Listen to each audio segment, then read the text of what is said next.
Good morning students, welcome to Shri Radha Ballabh academy subject Hindi. बच्चों, आज हम आपकी जो बुक क्षितिज है उसके काव्य खंड का सेकंड चैप्टर पढ़ेंगे। सेकंड चैप्टर अपना कौन सा है? वाक। अब सबसे पहले आपको ये पता होना चाहिए कि वाक होता क्या है। आप लोगों ने इससे पहले जो पढ़े हैं, जैसे कबीर के दोहे होते हैं, तुलसीदास के पद होते हैं, मीरा के पद हैं। तो ये जो पद और दोहे होते हैं, जैसे कबीर के दोहे, मीरा के पद हैं, सूरदास जी के पद हैं, ऐसे ही ललधत के जो हैं वो वाक होते हैं। ठीक है, तो सबसे पहले आपको वाक का पता चल गया कि वाक होता क्या है। जैसे दोहे हैं, सवैये हैं, पद है, ऐसे ही इन कवित्री के वाक होते हैं। और अपने इन वाक में इन्होंने ईश्वर प्राप्ति के लिए जो प्रयास किए हैं उसके बारे में आपका बताया। आपका ये जो चैप्टर है, ये जो पाठ है, इस पाठ में जो उन्होंने वाक लिखे हैं उसमें ईश्वर प्राप्ति के लिए जो उन्होंने प्रयास किए हैं, ईश्वर को प्राप्त करने के लिए या ईश्वर की भक्ति प्राप्त करने के लिए जो उन्होंने प्रयास किए हैं उनके बारे में बताया है।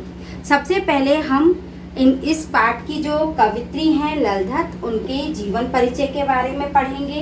देन आप शब्दार्थ याद करेंगे ताकि आपको उसकी व्याख्या समझने में आसानी हो। फिर आप उसके बाद व्याख्या करेंगे और फिर आपके क्वेश्चन आंसर होंगे। तो अब मैं सबसे पहले इस पाठ की जो कवित्री हैं उनके जीवन परिचय को पढ़ते हैं। ओके, तो अब हम सबसे पहले जो अपना पार्ट सेकंड बाक है उसका हम उसके जो कवित्री हैं ललधत, उसके जीवन परिचय को पढ़ेंगे सबसे पहले। ओके, तो कश्मीरी भाषा की लोकप्रिय संत कवित्री ललधत का जन्म सन 1320 के लगभग कश्मीर स्थित पाम्पोर के सिमपुरा गांव में हुआ था। उनके जीवन के बारे में प्रामाणिक जानकारी नहीं मिलती है। ललधत जो ललेश्वरी, लल योगेश्वरी, ललारिफा आदि नामों से भी जाना जाता है। उनका देहांत यानी उनकी मृत्यु जो है वो सन 1391 के आसपास मानी जाती है।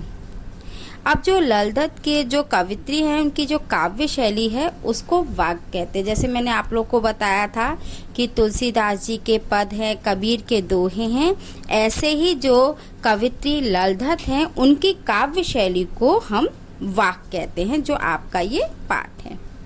ठीक है, तो अपने वाकों के जरिए जो कवित्री हैं उन्होंने जाति और धर्म की संकीर्णताओं से ऊपर उठकर भक्ति के ऐसे रास्ते पर चलने पर जोर दिया है जिसका जुड़ाव जीवन से हो। उन्होंने धार्मिक आडंबरों का विरोध किया और प्रेम को सबसे बड़ा मूल्य बताया।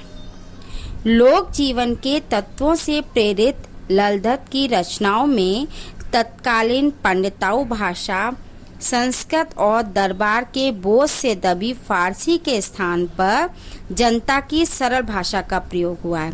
इसका मतलब समझ रहे हैं? मतलब तत्कालीन यानी उस समय की जो भाषा थी वो संस्कृत और दरबारों के बोझ से दबी, दरबारों में जो फारसी भाषा चलती थी उनके स्थान पे इनके जो बाग हैं या इनकी रचनाओं में जनता की सरल भाषा का प्रयोग हुआ है।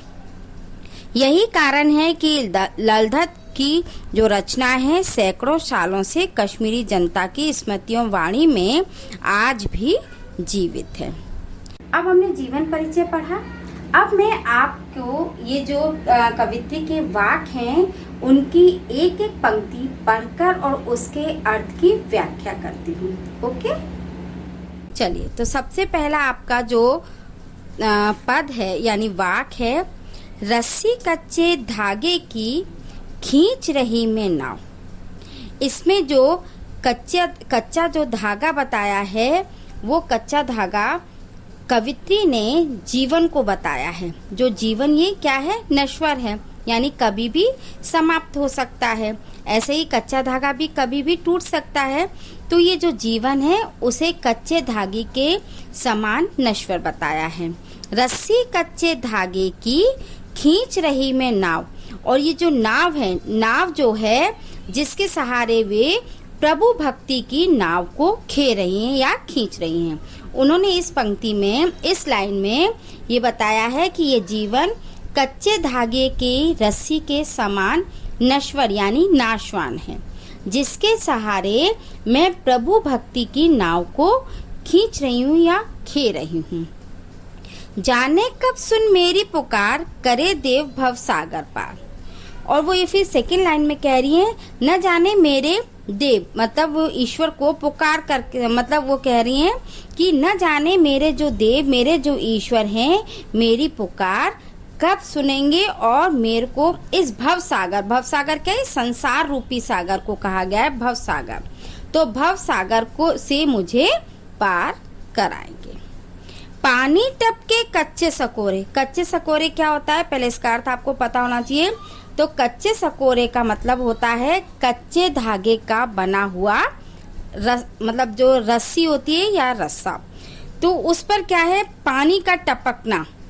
तो पानी का जो एक एक बूंद जो नित्य गिर रही है, उसका मतलब होता है कि ये जो जीवन है नश्वर है, और ये आगे जब बढ़ता है तो ये समय बीतता जाता है और मृत्यु के समीप आता है। तो उसको कहा है कि पानी टपके कच्चे सकोरे, व्यर्थ प्रयास हो रहे मेरे। मतलब ये कच्चे धागे से बनी जो रस्सी है, उस पर पानी की एक एक बूंद रोज गिर रही है, यानी समय बीतता जा रहा है और मृत्यु समीप आ रही है। व्यर्थ प्रयास हो रहे मेरे, और जो मेरे प्रयास हैं वो सब व्यर्थ हो रहे हैं। कौन किसके लिए प्रयास कर रही है, वो प्रभु मिलन के लिए, यानी प्रभु मिलन के लिए जो वो प्रयास कर रही है, ईश्वर को प्राप्त करने के लिए जो कवित्री प्रयास कर रही है, वो सब उसके व्यर्थ हो रहे हैं।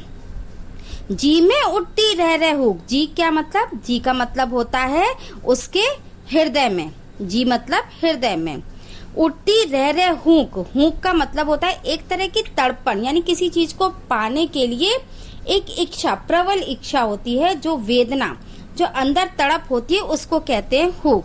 तो जी में उठती रह रहे हुक, उसमें कह रही हैं कि मेरे जो हृदय में यानी मेरे मन में रह रह कर एक तड़प उठती है, घर जाने की चाह है घेरे। और वो तड़प किसके लिए उठ रही है, वो प्रभु से मिलने के लिए, कि मैं कब अपने प्रभु से मिलूंगी। अब मैं अपने घर अर्थात परमात्मा लोक यानी ईश्वर के लोक में मैं जाना चाहती हूँ। तो आपके इसमें इन पंक्तियों में जो कवित्री हैं, उन्होंने किस चीज पर बल दिया है, इस जीवन को कच्चे धागे के समान बताया है, और इस नाशवान जो ये जो क्या कहते हैं संसार है, उसको भवसागर यानी संसार रूपी सागर को पार करने के लिए इस कच्चे रस्सी के सहारे वो पार करना चाहती हैं। मतलब कहने का मतलब ये है कि वह अपने इस नश्वर सांसों की सहायता से जीवन जी रही हैं और अपने आराध्य देव को पुकार रही हैं कि मेरी इस नाव को संसार रूपी जो सागर है उससे पार कर दो। इस वाली पंक्तियों में जीवन की नश्वरता दिखाने के लिए कच्चे सकोरे यानी कच्चे रस्सी का उदाहरण भी दिया है। ठीक है, तो आपका पहली पंक्ति में यह अर्थ है।